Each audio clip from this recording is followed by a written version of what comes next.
I was the billionaire heir who had been the golden boy since birth. Yet my fiancée ditched our wedding overnight for an intern, making $30,000 a year. She even posted long rants online painting me as a heartless jerk, which led the entire internet to mock me as the world's biggest loser. Little did she know that this scandalous elopement was orchestrated by me from start to finish. I didn't just stand aside. I actively cleared their path because I had regained my memories of the original timeline, knowing she was a fraud living a lie and that her departure was the key to her downfall. On the very eve of our wedding, my fiancée vanished into the night. She ran off with the man she claimed was her soulmate, leaving nothing behind but a single letter on the vanity. Every line was a dramatic declaration of how she was suffocated by her family's expectations and was finally choosing to chase her version of true love. I feigned a broken heart while telling her parents that I would voluntarily dissolve the engagement to let Miriam and Joey be together. Her parents were paralyzed with shame, while everyone else in our circle praised me for my incredible grace and maturity. However, none of them realized that Miriam's grand escape was a play I had been directing from the wings the entire time. Instead of sending security to intercept them, I hired specialists to scrub their trail clean, ensuring no one in her family could ever track them down. My fiancée, Miriam Heiress, had successfully fled with her lover, and the news of my public jilting spread like wildfire. By morning, my humiliation was the #1 trending topic across every social media platform. The scandal involving Miriam and that homewrecker, Joey Thompson, was dissected and embellished by influencers until it became the talk of the country. I was mockingly congratulated by millions for becoming the nation's most famous cuckold, turning me into a permanent punchline for the internet. Due to the public circus, Miriam's elderly parents were forced to show up at our estate, trembling as they apologized to my family for their daughter's disgrace. We failed as parents and brought this shame upon the Miller name, they sobbed. My parents were livid, but they eventually bit their tongues because the Harrisons had been our family friends for decades and were clearly blindsided by the news. They were forced to endure the humiliation in silence. I maintained my facade of devastation, playing the part of the noble victim as I told them I was willing to end the arrangement for everyone's sake. I officially called off the engagement, claiming I wanted to grant Miriam the freedom she so desperately craved. For the next week, I stayed away from the office, pretending to be a recluse wallowing in the pain of rejection. It was only when I was safely behind my locked bedroom door that I allowed myself to drop the act, my lips curling into a triumphant smirk. Miriam, you made your choice to fly away, so don't you ever dream of coming back. We grew up in the same elite circles, the classic story of childhood sweethearts. I used to hear people joke that a lifetime of history can never compete with the spark of a new, faded romance. But I never believed it until now. I used to scoff at such nonsense, thinking a 20-year foundation couldn't possibly be toppled by a stranger met in passing. However, Joey Thompson shattered that illusion completely. Perhaps it was his position as an intern at the Harrison Group that gave him constant access to her, or maybe it was his rugged, outsider persona that felt so refreshing compared to the polished men in our social circle. Whatever the reason, this total nobody managed to steal Miriam's heart in less than 6 months. Of course, the Harrison family is one of the most powerful dynasties in New York, and they were never going to let a penniless boy like Joey walk through their front door. Her parents were adamant that their legacy would not be tainted by someone so far beneath their station. It didn't help that Miriam and I had been betrothed since we were teenagers. She threw tantrum after tantrum and threatened hunger strikes, but her family stood firm. As the wedding date loomed, Miriam decided to take a desperate gamble, choosing to abandon her inheritance and her status to plot this theatrical midnight escape. Initially, I had every intention of stopping her, but then a flood of memories from a future that hadn't happened yet filled my mind, revealing the twisted dynamics between Miriam, Joey, and myself. I realized that our entire world was actually a scripted romance novel where Miriam was the star and I was merely the obstacle. In that original script, I was the discarded second lead, destined for a gruesome end as the story's villain. Joey was the true protagonist, the hero who would eventually triumph. In the old timeline, I had used my resources to drag Miriam back home by force, which led Joey to believe she had abandoned him, causing him to leave the city in despair. Miriam realized she was trapped and pivoted to playing the role of the dutiful, submissive wife. Behind her loving smiles, however, she harbored a murderous resentment toward me for destroying her pure love with Joey. While she pretended to care for me at home, she was secretly acting as a mole, systematically stealing my company's most sensitive trade secrets. My business began to crumble as our competitors miraculously launched identical products days before before we could. Our stock plummeted to record lows, while Miriam worked behind the scenes to bribe my CFO into siphoning off every cent of our liquid assets. It was the perfect, coordinated strike that left my family empire in ruins. On the day the firm filed for bankruptcy, Miriam finally dropped her facade and showed her true colors. She had my parents committed to a horrific state asylum and threw me into a damp, dark basement like an animal. For her, every day was a new opportunity to devise cruel ways to humiliate me. "Edward, did you ever imagine you'd end up like this when you chased Joey out of town?" Miriam sneered, tossing a pile of photographs at my feet. The images showed my parents being brutalized in that hellhole of an asylum, and I felt my blood boil with helpless rage. I screamed at her to leave my parents alone and take all her hatred out on me instead, but she only laughed. She just wagged her finger at me with a sickening smirk, enjoying every second of my agony. "Hurts, doesn't it? Well, the heartbreak you caused when you tore Joey and me apart was 100 times worse than this. That was my life for 5 years, a living nightmare where she treated me as nothing more than a plaything for her vengeance." Eventually, she reunited with Joey, and to celebrate their twisted homecoming, she forced a bottle of poison down my throat. I died in excruciating pain, but the horror didn't stop there. To satiate his own petty need for revenge, Joey had my remains cremated and mixed my ashes into the kibble they fed to their dogs. He went as far as to play the security footage of my torture and cremation on a loop for my parents to watch in the asylum. He stood over them and casually remarked how tragic it was that they never got to say a final goodbye to their only son. It wasn't just physical cruelty. It was a level of psychological warfare that was purely demonic. Unable to endure the soul-crushing weight of his words, my parents waited for a lapse in the guard's attention and jumped from the roof of the hospital hand in hand. When I woke up with these memories, I realized the plot of that novel was beyond absurd. For starters, I have always found the idea of forcing someone into a relationship to be utterly repulsive. Looking at the second half of that story, the idea that I wouldn't notice my core business secrets being systematically leaked is insulting. I was supposed to be a total moron who only figured it out when Miriam decided to gloat about it like a cartoon villain. I was raised to inherit a multi-billion-dollar empire. There is no universe where I am that staggeringly incompetent. I have been groomed since childhood to be the best of the best, yet this script had me acting like a brain-dead amateur. It felt like a personal insult to my intelligence. Initially, I tried to convince myself that these bizarre memories were just the result of burnout and a hyperactive imagination creating a trashy soap opera in my head. However, as the events of my real life began to align perfectly with that script, I knew I couldn't ignore the warning signs. I decided it was better to be paranoid than to be ruined. Instead of waiting for a tragedy I couldn't undo, I chose to take control of the narrative and strike first. I immediately put Miriam under 24-hour surveillance to track her every move. True to the script, Joey Thompson started his internship at the Heiress Group right on schedule. He played the part of the struggling underdog perfectly, being bullied by senior staff and buried under mountains of busy work. Miriam happened to notice him during one of her rare late nights at the office, seeing him diligently working through the pile of tasks. Joey had this innocent underdog aura that seemed designed to trigger a woman's protective instincts, and Miriam fell for it hook, line, and sinker. Then came the dramatic scene at the cemetery where Joey supposedly fainted from grief while visiting his parent graves. Naturally, Miriam was right there to witness his heartbreak and rescue him. From that moment on, their relationship accelerated as they began sharing their deepest secrets with one another. Following a particularly grueling corporate gala, Joey whisked Miriam away to a secluded spot by the river to watch an impromptu fireworks display. Under the glowing sky, they shared their first kiss and made their relationship official. Every single beat of their romance happened exactly as my memories predicted, right down to the smallest detail. Consequently, when Miriam started planning her midnight escape, I didn't lift a finger to stop her. I actually used my own resources to ensure her path was clear. Once they were gone, I had my team scrub the digital and physical evidence of their departure so that not even the Harrison family's best investigators could track them down. Left to their own devices, those two would have been caught by the Harrison family security before they even crossed the city limits. I truly was the most supportive fiancé in history, even if they didn't know it. I didn't need their gratitude. I just needed them to stay together forever so they would never find their way back into my life. My surveillance team continued to monitor the couple's every move, delivering daily reports to my office like clockwork. After making their grand escape, the pair settled into a luxurious beach house in Miami, blissfully unaware of the storm they'd left behind. They were living their dream life, or so they thought. The honeymoon phase didn't even last 2 months before the harsh sting of reality set in. Miriam had only taken a small amount of cash with her, and her family had frozen her offshore accounts within days of her disappearance. They were quickly running out of funds and were forced to look for work to stay afloat. Miriam had been pampered her entire life, accustomed to a world where every whim was satisfied with the swipe of a black card. She had absolutely no concept of budgeting or living within her means. With her inheritance cut off, she was suddenly faced with the terrifying prospect of actually having to earn a living. Joey managed to land a mediocre clerical position at a local logistics firm, but Miriam's attempts to find work were a total train wreck. She walked into interviews with the arrogance of a billionaire heiress, scoffing at entry-level positions that required her to actually take orders from others. She couldn't wrap her head around the idea of working a job that paid less than her monthly skincare budget. She exclusively applied for executive roles like vice president or creative director, despite having a resume that was essentially a blank sheet of paper. Hiring managers took one look at her lack of experience and showed her the door without a second thought. For a while, Miriam was convinced that these recruiters were simply intimidated by her natural brilliance and social status. In reality, her actual skill set was remarkably below average. If she hadn't been born into the Harrison family, she wouldn't have even qualified for an internship at her father's firm, let alone been fit to lead it. Without the family name to prop her up, she was just another unskilled applicant in a competitive market. Stripped of her family's protection, Miriam found herself utterly unemployable. Joey's meager salary barely covered their rent and groceries, leaving them with nothing for the lifestyle she craved. Out of desperation, she finally swallowed her pride and took a job as a waitress at a local diner. The service industry is brutal for someone who has never been told no, with long hours, rude customers, and pathetic pay. I couldn't help but wonder if the glamour of true love was starting to fade in the face of greasy floors and sore feet. 3 months into their new life, the cracks finally shattered into their first major blowout. The catalyst was Joey's good looks, which had caught the eye of his new boss's daughter. She was a spoiled socialite who decided she wanted Joey and began pursuing him aggressively at the office. To be fair, Joey was actually being faithful and ignoring her advances, but the girl was relentless. Joey kept his distance to avoid trouble, so Miriam remained completely unaware of the situation for weeks. That changed when Miriam decided to surprise him at work after her shift ended early. She walked into the lobby just in time to see the boss's daughter flirting shamelessly with Joey while he tried to look busy. Joey, trying to be professional, gave the girl a polite but distant smile to end the conversation. Miriam saw red and made a massive scene right in the middle of the lobby, pointing her finger at him and screaming. "It's only been 3 months and you're already sniffing around some other rich brat," she shrieked. "Is it because I'm broke now? Because I'm not the powerful heiress anymore? How long has this been going on behind my back? Were all those promises you made me just lies?" Joey stood there paralyzed by the sudden assault, but the boss's daughter didn't hesitate to fire back in his defense. "Wow, talk about a drama queen. Have you looked in a mirror lately? Your whole outfit probably costs less than my lunch," the girl sneered. "With a trashy attitude like that, you have the nerve to call yourself a lady? Anyone with a brain would choose me over a bitter waitress like you." Miriam was shaking with rage as she spun around and bolted out of the building. Joey ignored his co-worker's shouts and ran after her, desperately trying to explain the situation. But Miriam was too blinded by her own bruised ego to listen to a single word of his defense. Deep down, she probably knew Joey hadn't done anything wrong, but having her pride trampled on by another wealthy girl was more than she could handle. The humiliation of being the poor girl was a bitter pill she refused to swallow. Instead of talking it out, Miriam retreated into a shell of icy silence, and the two of them entered a miserable stalemate. Ever since Miriam's disappearance, Mrs. Harrison had been a shell of herself, alternating between sobbing and cursing her ungrateful daughter. Mr. Harrison was equally miserable, spending his days in a fog of sighs while secretly hiring investigators to find her. I watched it all with a detached clarity, knowing their pain was a mixture of wounded pride and genuine loss. They were the type of parents who would eventually forgive anything if Miriam just came home and apologized. Mrs. Harrison even came by our house today, delicately trying to gauge my parents' feelings on the matter. It was obvious she was hoping that if her daughter returned, we could just pretend the whole scandal never happened and proceed with the wedding. I had to suppress a scoff when I heard her suggestion. I won't lie and say I never cared for Miriam, but any lingering affection had been obliterated by the memories of her future betrayals. Knowing she was capable of destroying my family and dancing on our graves made it impossible to feel anything but disgust for her. The only reason I hadn't already liquidated the Harrison group was that in the original timeline, Mr. Harrison had actually tried to help my father when our company began to fail. He and his wife were genuinely oblivious to Miriam's true nature and her subsequent crimes. If it had been anyone else, I would have wiped their legacy off the map months ago. I needed a permanent way to sever the emotional tie between the Harrisons and their runaway daughter. I wanted to give Miriam a brief moment of hope before dragging her into a darkness she could never escape from. Just as I was finalizing my plan, my lead investigator called to tell me they had finally found the girl I was looking for. I immediately flew down to a small town in Georgia and tracked her to a rundown diner on the outskirts of the city. Chloe Sterling was in the middle of a shift, looking exhausted as she cleared tables. As I walked in, I saw a belligerent customer shouting in her face, and there was a vivid red handprint on her cheek. The manager was hovering nearby, pathetically apologizing to the jerk, who was still hurling insults at the top of his lungs. Chloe, however, remained unnervingly calm through the whole ordeal. It was clear she had been treated this way so many times that the humiliation no longer registered. It was a bitter irony. Miriam had thrown away a life of unimaginable luxury for a romantic fantasy, while Chloe was forced to endure physical and verbal abuse just to put food on the table. The contrast between the fake heiress and the real one was almost too much to bear. I stepped in and handled the situation, making sure the disruptive customer wouldn't be coming back. Chloe looked at me with a brief flash of gratitude, but it was quickly replaced by a sharp, defensive wariness. That was perfect. I didn't need a naive girl who would be easily manipulated by others. My reason for finding Chloe was simple. She was the true biological daughter of the Harrison family. Years ago, the Harrisons' nanny had conspired to get her own sister into the same elite private hospital on the day Mrs. Harrison was in labor. Driven by greed and envy, the nanny had executed a plan that changed two lives forever. Both women gave birth to girls, and in the chaos of the maternity ward, the nanny successfully swapped the infants. The sister disappeared with the real Harrison heir, while the Harrisons took the nanny's niece home and raised her as their own beloved Miriam. In the original book, the revelation of the swap was supposed to happen much later, sparking a vicious power struggle between Chloe and Miriam. However, Chloe had been raised in a household that favored sons and treated her as little more than a servant. She had lived a life of hardship that Miriam couldn't even imagine in her worst nightmares. Without money or connections, Chloe stood no chance against Miriam, who was already entrenched in the family business. By the time the truth came out in the novel, the Harrisons had retired to Europe, leaving Miriam in full control of their empire. Chloe's attempt to reclaim her birthright ended in total disaster, and she vanished without a trace, presumably murdered by her sister. My plan was simple: return Chloe to her rightful place and ensure Miriam was kicked out on the street where she belonged. Meanwhile, Miriam had finally crawled back to New York after her disastrous attempt at living a normal life. In a desperate bid for forgiveness, she spent an entire day and night kneeling at the gates of the Harrison estate. She stayed there until a torrential downpour soaked her to the bone the following evening. Her mother, being naturally soft-hearted, couldn't stand the sight and finally ordered the guards to let her inside. On the surface, it seemed as though the Harrison family had returned to the peaceful status quo they enjoyed before the elopement. They even threw a lavish gala to celebrate her homecoming, ostensibly to wash away the bad luck of the past few months. Unfortunately for them, the public narrative I'd been carefully feeding the press had already made Miriam a pariah among the elite. She wasn't a returning daughter. She was the laughingstock of Manhattan. Half the guests only showed up out of respect for Mr. Harrison's seniority, while the other half were there specifically to watch the inevitable train wreck. The hidden agenda of the evening, of course, was for the Harrisons to try and mend fences with my family and suggest that the wedding could be back on. I had already made my position clear to my parents. A marriage with Miriam was a complete impossibility. When Mr. Harrison tried to subtly steer the conversation toward reconciliation, my father deflected his attempts with the skill of a seasoned diplomat. He navigated the social minefield perfectly, never giving the Harrisons a single opening to bring up the contract. My mother was equally effective, keeping Mrs. Harrison occupied with endless talk about the latest high-end jewelry collections. Miriam was left standing on the sidelines, her desperate attempts to join the conversation ignored by everyone who mattered. I simply enjoyed the catering, staying out of the spotlight and letting the drama unfold around me. Miriam's face was a mask of poorly hidden disappointment as she realized my family's warmth was purely performative. I felt zero sympathy for her. In the other timeline, she had dismantled our legacy and left us to die just to satisfy Joey's ego. Their epic romance was a blood-soaked fairy tale built on the ruins of my family. I had actually begun to fear that their love was truly indestructible, the kind of bond that could survive anything. Instead, it crumbled crumbled at the first sign of financial pressure. Joey was already cozying up to his boss's daughter, and Miriam had come crawling back to her parents like a defeated dog. Their undying love was a pathetic joke that couldn't survive a single missed paycheck. Just as the tension in the room reached its peak, the front doors swung open and Chloe Sterling walked in. She stood in the center of the ballroom and announced to the entire gathering that she was the true Harrison heir. The Harrisons were initially skeptical of such a wild claim, but the silence in the room deepened as they realized Chloe was the spitting image of a young Mrs. Harrison. Shaken and pale, they hurriedly excused themselves from the party. They whisked both Chloe and Miriam away to a private clinic for immediate DNA testing. When the results came back on official letterhead, the truth was undeniable. Chloe was their biological daughter. Mrs. Harrison broke down into hysterical sobs as she pulled the frail girl into a tight embrace. Miriam stood in the corner, her face devoid of color as her entire world dissolved into nothingness. Because the gala had been so crowded, and thanks to a few well-placed leaks from my team, the news of the Harrison switch spread through New York society in minutes. Chloe was smart enough to recognize my hand in her sudden rise. She approached me privately and expressed her gratitude, asking how she could ever repay me for my help. She was a sharp one, which I appreciated. I warned her that Miriam wouldn't go quietly and that securing her place in the family would require more than just a biological match. Chloe nodded solemnly, acknowledging that her battle for the Harrison legacy had only just begun. I handed her my card and told her she could reach me if things became unmanageable during her transition. I honestly couldn't understand the Harrisons' thought process. If someone had stolen my biological child and replaced them with a fraud, I would have spent every cent I owned ensuring they rotted in a prison cell for the rest of their lives. I would have kicked the imposter out of my house without a second thought. But the Harrisons were cut from a different cloth. Miriam's crocodile tears were enough to sway them into dropping all charges against the nanny's family. They even went so far as to let Miriam stay in the house as their second daughter, which was an act of saintly stupidity I couldn't fathom. Their logic was beyond baffling. Even a saint wouldn't be this forgiving. My initial goal had been to see Miriam cast out, forced to survive on her own meager skills in the real world. For a girl who had spent her life at the top of the social ladder, being forced into mediocrity would have been a fate far worse than death. The Harrisons' baffling mercy had thrown a wrench into my plans, and I had to admit the girl had incredible luck. Still, it meant Miriam would be far too occupied to try to sabotage Chloe to have any time for me. Her survival instincts would keep her locked in a domestic war for the foreseeable future. I made sure to provide Chloe with enough back-end support to ensure she wasn't overwhelmed by Miriam's dirty tricks. With the domestic drama stable for now, I turned my full attention to expanding my own empire. I realized that my downfall in the original story happened primarily because I hadn't been powerful enough to be untouchable. Even with Miriam neutralized, I knew there would always be other threats lurking in the shadows of high society. I needed to build a corporate fortress that was completely immune to sabotage. We quickly formed a consortium and secured a massive multi-billion-dollar redevelopment project in Manhattan. This new complex was slated to feature luxury retail, high-end dining, and state-of-the-art entertainment facilities. The $4 billion investment was just the beginning of a series of aggressive acquisitions I launched across the Northeast. If we could execute these projects perfectly, Miller International would become the undisputed leader in the market. I practically moved into my office for months, working 18-hour days to ensure every detail of the expansion was on track. Just as we reached a major milestone and I felt I could finally breathe, Miriam decided to show up at my headquarters. She was causing a scene in the lobby, demanding an audience as if she still had any claim to my time. My security team was hesitant to use force given her family connections, so they were stuck in a polite standoff with her in the lobby. I rubbed my temples in frustration before finally telling them to send her up. The second she stepped into my office, she burst into a theatrical display of tears and self-pity. "Edward, I'm at my breaking point," she sobbed, trying to grab my hand. "You were always the one who cared for me most when we were kids. Please, you have to help me." I leaned back and examined her. She looked haggard, her expensive clothes wrinkled, and her eyes bloodshot from lack of sleep. It was clear the war at the Harrison estate was not going in her favor. Seeing her in this state of distress was more satisfying terrifying than I could describe. I couldn't help but let out a genuine laugh. Miriam froze mid-sob and stared at me in confusion. "I'm laughing because seeing you this miserable is the highlight of my week," I said with a pleasant, chilling smile. Miriam actually had the nerve to blush, as if she thought I was flirting with her. She leaned in, clutching my sleeve with a look of practiced vulnerability. "Edward, after everything I've been through, I realize now that you were always the one for me. Why don't we just get married like we planned?" I roughly tilted her chin up, my voice dripping with sarcasm. "Miriam, do you love me, or are you just desperate for the Miller name to save you from your own mess?" Even while buried in work, I had been keeping tabs on the real Harrison heir, Chloe, who had officially taken back her biological name. Chloe had been a brilliant student in her youth, but her abusive foster mother refused to pay for anything beyond basic public schooling. As soon as she turned 16, she was forced to drop out and work multiple dead-end jobs to support the woman's drinking habit. Chloe had been a victim of circumstance, but she possessed a grit that the fake Miriam completely lacked. Even during those years of manual labor, she never stopped teaching herself from discarded textbooks she found in thrift stores. Now that she was back with her real parents, her first priority wasn't shopping or parties. It was hiring the best tutors in the country to help her get her diploma and prepare for university. Chloe's natural intelligence, combined with her relentless work ethic, meant she was catching up at an incredible pace. While Chloe was spending her nights studying for the SATs, the imposter Miriam was busy playing mind games with her parents. She was obsessed with finding ways to make Chloe look bad so she could regain her status as the favorite child. While Chloe was mastering calculus, Miriam was bouncing from one Hamptons party to another, trying to maintain her social standing. And while Chloe was taking practice exams, Miriam was shamelessly flirting with her father, begging him to give her a high-level position back at the Harrison Group. This time, Mr. Harrison was being much more cautious, refusing to hand over any power to the girl who had already humiliated the family. Chloe was also playing her hand well, subtly allowing her parents to see the physical scars left by her foster mother's abuse. It was a silent, powerful reminder of everything she had suffered while Miriam was living in luxury. Chloe never made a scene. She would just offer a small, sad smile and tell them that the past didn't matter now that she was home. Her quiet resilience hit the Harrisons right in their guilty hearts, making them more determined to make it up to her. Slowly but surely, Chloe was reclaiming her parents' affection and pushing Miriam further to the periphery. Miriam was spiraling as she watched her influence fade away. She was terrified of being cast out and returned to the squalor she had barely escaped in Miami. But panic is a terrible strategist, and she began to make sloppy, desperate mistakes in her attempts to sabotage her sister. The reports Chloe sent me made it clear that the Harrisons were finally seeing through Miriam's act. Driven to the edge, Miriam had come to me as her last resort for salvation. I let go of her chin with a look of disgust, slowly wiped my hand with a wet nap, and tossed the used tissue directly into her face. "You want a wedding, Miriam? You aren't even worth the dirt on my shoes," I spat. "If the Miller family ever signs a marriage contract with the Harrisons, it will be with Chloe, the real daughter. You are absolutely nothing to me." Miriam stared at me, her mouth hanging open in pure disbelief that I could be so cruel. My words were mild compared to the horrific things she had said to me in the original timeline. Miriam shook her head frantically, tears streaming down her face as she clutched at straws. "Edward, has that little trailer trash girl brainwashed you? You used to adore me. How can you say these horrible things?" She looked at me with a desperate, lingering hope that made me want to gag. I was done entertaining her delusions. I leaned forward, resting my chin on my hands as I gave her a predatory smile. "You know, Miriam, I think you'd be much better suited for Barrett Smith. He's a degenerate, a liar, and a cheat, just like you. It's a match made in heaven, really. Why don't you go marry him? Your biological background might be a bit trashy, but you still have the Harrison name for now, don't you? If you're interested, I'd be more than happy to make the introduction." Miriam recoiled as if I'd physically struck her, bolting upright from her chair. Her face went from pale to ghostly white as she looked at me with pure terror. She didn't even wait for me to finish before she turned and fled the room like she'd seen a demon. It was a shame, really. Barrett was an illegitimate son with some truly disturbing hobbies, but his family's wealth made him a perfect match for a disgraced fraud like her. My short-lived career as a matchmaker was over before it began. Predictably, Miriam didn't go away quietly. She pivoted to a smear campaign on social media, casting herself as the tragic victim of a cold-hearted billionaire. She began posting long, winding Twitter threads filled with melodramatic poetry about lost love and regret. I was too young and foolish to realize what I had, and I threw away the only man who ever truly loved me, she wrote in one viral post. I don't blame him for his anger, for I am the one at fault. I will wait for him forever, standing in the shadows and hoping for just one look of forgiveness. In the quiet of the night, I dream of us as children, when I was stuck in that old oak tree and you promised you'd catch me if I jumped, she continued. You caught me then, Edward, but where are you now that my world is falling apart? I wouldn't have even known about this nonsense if Chloe hadn't sent me the link with a sarcastic comment. The sheer audacity of her posts was staggering, especially when she started lifting lyrics from my favorite bands to make herself sound more poetic. As a diehard fan, seeing my favorite songs used in her manipulative trash was enough to make me lose my appetite for the entire day. Unfortunately, there's no shortage of gullible people on the internet, and she soon had a legion of followers calling her a strong queen and begging her to move on from her toxic ex. Despite doing nothing but working on my business, I suddenly found myself branded as the internet's most hated villain, all because of her fictional sob stories. I didn't bother responding to the online circus. I prefer to let her dig her own grave. The higher she built her mountain of lies, the more devastating her eventual fall would be. I instructed Chloe to accelerate her efforts at home and provide the final push needed to get Miriam evicted from the Harrison estate. Panicked by her dwindling influence at home, Miriam's posts became increasingly unhinged, painting me as a serial abuser who had discarded her like trash. She conveniently omitted the part where she ran away with an intern on our wedding night. Naturally, the internet went into a frenzy trying to unmask the mysterious monster in her stories. She played coy for the cameras, refusing to name names, but she dropped enough specific details to make it obvious. She mentioned her ex was a 25-year-old CEO of a Fortune 500 company based in Manhattan. In our social bracket, there was only one person who fit that description perfectly: me. It took the internet detectives about 10 minutes to link her posts to my identity. Since I don't have personal social media, the mob descended on my company's official accounts, flooding the comment sections with venomous insults. They called me a heartless pig and demanded to know how I could sleep at night after abandoning such a beautiful soul. I stared at Miriam during her next desperate visit and told her exactly how pathetic she was. You're being crushed by Chloe and you're begging for my help, yet you still have the nerve to talk to me with that entitlement? You actually think you're worthy of being a Miller after what you did? You seem to have conveniently forgotten your own betrayal. My words left her speechless, and for a long moment, the only sound in the office was her jagged breathing. She finally regained her composure, her voice turning cold and cynical. Fine, maybe I did run, but the public doesn't care about the truth. They only care about the story I'm feeding them, and right now, you're the villain. I didn't have the patience for her games anymore. I spun my fountain pen between my fingers and gave her a one-word command: leave. Just as the scumbag narrative reached a fever pitch, an anonymous source leaked the original news stories from our wedding night, reminding everyone that she was the one who had actually eloped with an intern. The internet's goldfish-like memory suddenly snapped into focus, and the narrative flipped instantly. The same people who were calling for my head the day before were now flooding Miriam's mentions with vitriol. She was rebranded from a tragic victim to a delusional runaway who had traded a billionaire for a nobody. All the hate mail and nasty packages that had been clogging up my mailroom were redirected by the couriers to the Harrison mansion. Social media is a dangerous weapon. It can destroy your enemies in seconds, but if you don't handle it carefully, the flames will inevitably turn back on you. Miriam had arrogant ally assumed the public would just take her word for it, completely underestimating the tenacity of internet sleuths. These digital detectives can track down a fugitive in a basement in hours. Her petty lies didn't stand a chance against their coordinated scrutiny. The metaphorical boomerang she had thrown at me had finally circled back and struck her right in the heart. The Harrison Group's stock took an immediate hit as the scandal deepened. Their social media pages were swarmed by angry commenters, mirroring the harassment I had faced just days earlier. Mr. Harrison nearly had a stroke from the sheer embarrassment, and even Mrs. Harrison finally reached her limit, refusing to even look at the daughter she once adored. Despite the walls closing in, Miriam remained defiantly delusional, shouting that she had only been brave enough to follow her heart and hadn't done anything wrong. Chloe told me privately that even she was stunned by the sheer level of Miriam's narcissism. She admitted she had originally been worried about Miriam's cunning, but it was becoming clear that the girl was her own worst enemy. At the rate she was going, she was going to talk herself right out of the family will without anyone having to lift a finger. I warned Chloe not to get complacent. A cornered animal is always the most dangerous. In the original story, Miriam was a ruthless tactician who had dismantled lives with a smile. We couldn't afford to underestimate her, especially since she still technically held the title of a protagonist in this strange reality. True to form, Miriam launched a new scheme, suggesting to her father that Chloe be appointed as the interim CEO of the Heiress Group. Chloe is so bright and fresh, she told him with a fake smile. We can market her as a once-in-a-generation business prodigy to the press and distract everyone from the scandal. I had to hand it to her. It was a brilliant move to shift the heat. Not only would it distract the media from her own disgrace, but it would also set Chloe up for a public failure. Putting a girl with zero corporate experience in charge of a billion-dollar firm was a guaranteed recipe for disaster. One wrong move from Chloe, and the board of directors would be calling for her head, ruining her reputation before it could even begin. Even a minor clerical error would be blown out of proportion by Miriam, who would be waiting in the wings to save the day and reclaim her throne. It was a classic trap. If Chloe refused the promotion, Miriam would brand her as selfish and ungrateful to her parents. No matter what Chloe chose, Miriam had created a lose-lose situation for her. I was curious to see how the real heir would navigate this political minefield. Mr. Harrison was understandably hesitant, knowing full well that Chloe was nowhere near ready to run a multinational corporation. To everyone's shock, Chloe accepted the position without a moment's hesitation. It was a massive gamble. If she succeeded, she would finally have the leverage she needed to secure her inheritance once and for all. When we spoke on the phone later that night, I could hear the exhaustion in her voice, but her spirit remained unbroken. I've been taking crash courses in corporate law and economics alongside my regular studies, she told me. My father assigned his most trusted advisor to help me, and I'm going to make this work, no matter what it takes. Looking at the determination in her eyes through our video call, I couldn't bring myself to tell her how much of an uphill battle she was facing. I decided right then that since I had brought her into this world, I might as well see it through to the end. I'd have my team keep a close eye on her and intervene if things got truly dangerous. Once Chloe officially took the reins at the Harrison Group, her life became a whirlwind of meetings and crisis management. Our daily debriefs, which used to be filled with gossip about Miriam's antics, were now cut short by urgent calls from the office. She was working herself to the bone, barely even finding time to eat a proper meal. I knew Miriam was lurking in the shadows, waiting for the perfect moment to strike. All those months she spent networking with the trust fund brats of Manhattan were finally paying off. In our world, loyalty is a rare commodity, and everyone is for sale if the price is right. Miriam had successfully whispered enough poison into the ears of her socialite friends to form a small cabal against Chloe. The real power players in the city were staying neutral for now, watching to see who would emerge victorious. Only the desperate and the dim-witted were foolish enough to join Miriam's crusade. This group of petty saboteurs tried every trick in the book to undermine Chloe's leadership, but she handled them with surprising grace. Meanwhile, I was working behind the curtain, using my own influence to ensure that the Harrison Group's major contracts remained secure. The titans of industry in Manhattan aren't stupid. They can smell power from a mile away. As soon as they realized the Miller name was backing Chloe, the fence-sitters immediately chose their side. Suddenly, the same companies that were considering pulling their business were now knocking on Chloe's door with new partnership proposals. Within a few months, the Harrison Group had secured several high-profile contracts, and their market valuation began to recover. To celebrate, Chloe hosted a massive gala at the Pierre, inviting every major player in New York's business scene. It was there, amidst the champagne and black ties, that I finally ran into her again. "How's the view from the top?" I asked, offering her a drink. Chloe smiled at me, and I noticed the flicker of uncertainty in her eyes had been replaced by a fierce, steel-like confidence. "It's exhausting," she admitted, "but for the first time in my life, I feel like I'm actually in control of my own destiny. I truly believe that once a person finds their purpose, they become unstoppable." I raised my glass to her and offered a toast to her continued success. Chloe laughed and clinked her glass against mine, her eyes shining with genuine excitement for the future. After a few more minutes of small talk, she was pulled back into the crowd by a group of investors. I slipped away to the balcony, needing a moment of silence away from the noise of the party. The moon was hanging low over the city, and I couldn't help but feel that something dramatic was about to happen. Suddenly, a chorus of gasps and screams erupted from the ballroom. I took a slow sip of my wine, knowing the climax of the evening had arrived. I walked back inside to find the entire room staring at the massive projection screen, which was playing a video that was definitely not on the official program. The guests were frozen in shock as a truly graphic video involving Barrett Smith began to play for the entire elite of New York. "Is that the Smith boy?" someone whispered loudly. I knew he was a degenerate, but this is on another level of sick. What a complete disgrace to his family. "Wait, who is the woman with him?" another guest asked, squinting at the screen. As if on cue, the man in the video grabbed the woman's hair and forced her to look at the camera. A collective gasp echoed echoed through the hall as the face of the imposter Miriam Harrison was revealed in high definition. A bastard son and a fraudulent heiress. They really are the perfect couple, someone sneered. Khloe played her part perfectly, looking appropriately horrified and embarrassed for her sister. She quickly apologized to the guests and led a team of security guards toward the elevators to handle the emergency. I swirled the crimson liquid in my glass, watching it coat the sides as a wave of pure satisfaction washed over me. Miriam's social standing was now officially dead and buried. The irony was that Miriam had planned this exact stunt to destroy Khloe, but my team had made sure the roles were reversed. Miriam had been driven insane by Khloe's success at the firm and had reached out to Barrett Smith to help her orchestrate a scandal that would ruin Khloe's reputation forever. She had intended for Khloe to be the star of that video, drugged and compromised, but she was outplayed at her own game. My investigators had been tracking her communication with Barrett from the start. A few well-timed bribes and some technical wizardry ensured that the footage shown was of Miriam herself, caught in her own trap. Now, she was the one whose depravity was being broadcast to the very people she so desperately wanted to impress. Mr. Harrison nearly had a literal heart attack when he saw the footage, and he had to be carried out of the room. The Smith family, meanwhile, was incensed by the public humiliation and immediately blamed Miriam for corrupting their son, demanding an official apology and financial compensation. Mr. Harrison wasn't about to take the blame quietly, and he dragged a hysterical Miriam into a confrontational meeting with the Smith family. The discussion quickly devolved into a physical brawl between the two patriarchs, creating a chaotic scene that was leaked to the tabloids. Khloe finally stepped in and proposed the only logical solution, a marriage between the two disgraced heirs. Both families realized that Miriam and Barrett were now radioactive in New York society. No respectable family would ever marry into either name now.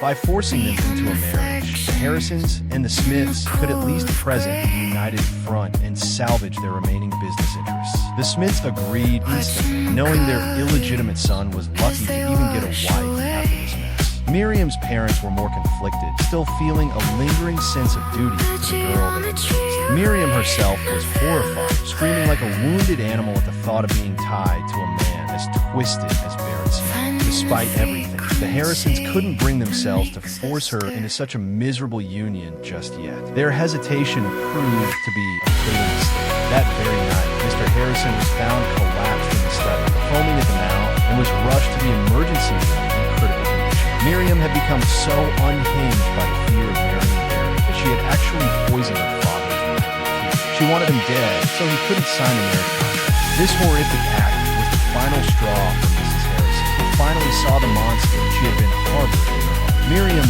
begged for mercy on her hands and knees, but Mrs. Harrison didn't hesitate to call the police herself.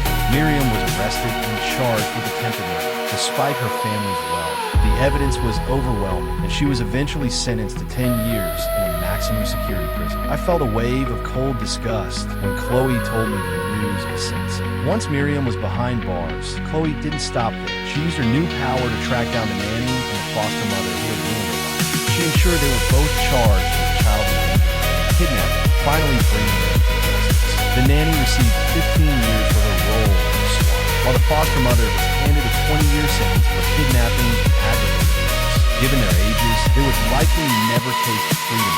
Even if they survived their sentences, they would emerge into a world where they have absolutely nothing. I also received a final update on Joey Thompson. He had been unceremoniously dumped by the boss's daughter once the scandal broke, and he was fired for embezzling trade.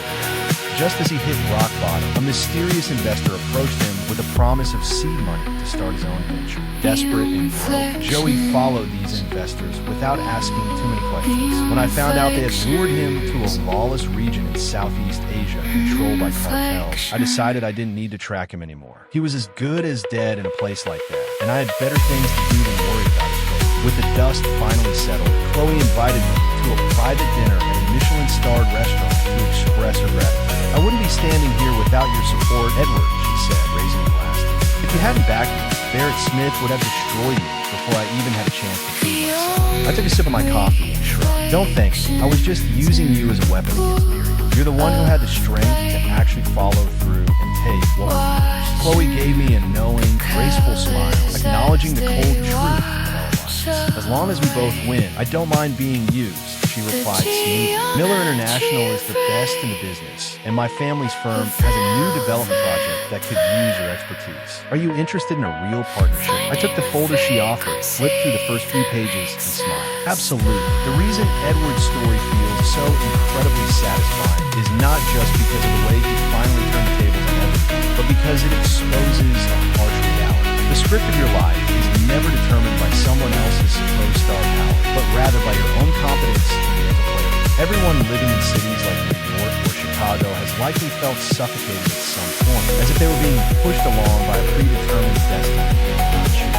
You must remember that true awakening is not about obsessing over how Miriam's story will end, but about reclaiming the power to control your own path. Edward started out as a mere background character in a Miller family, but he teaches us an invaluable lesson about self-worth. When you stop pinning all your hopes on the illusion of true love and instead focus on building your career and your own inner strength, you finally transition from a side character to the master of your own destiny. The betrayals and trials that Edward endured in Los Angeles were actually blessings in disguise. They served to filter out the toxic people who did not deserve to be in his life and clear the way for him to step onto a much larger stage. Do not be afraid if you currently feel stuck in the shadows of a supporting role or personal growth.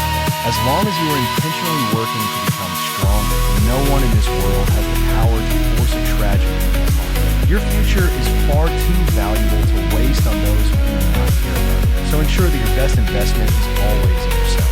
Once you possess the power to tear up the old script, start over, every twist and turn you encounter will feel like it was perfectly arranged for your ultimate success.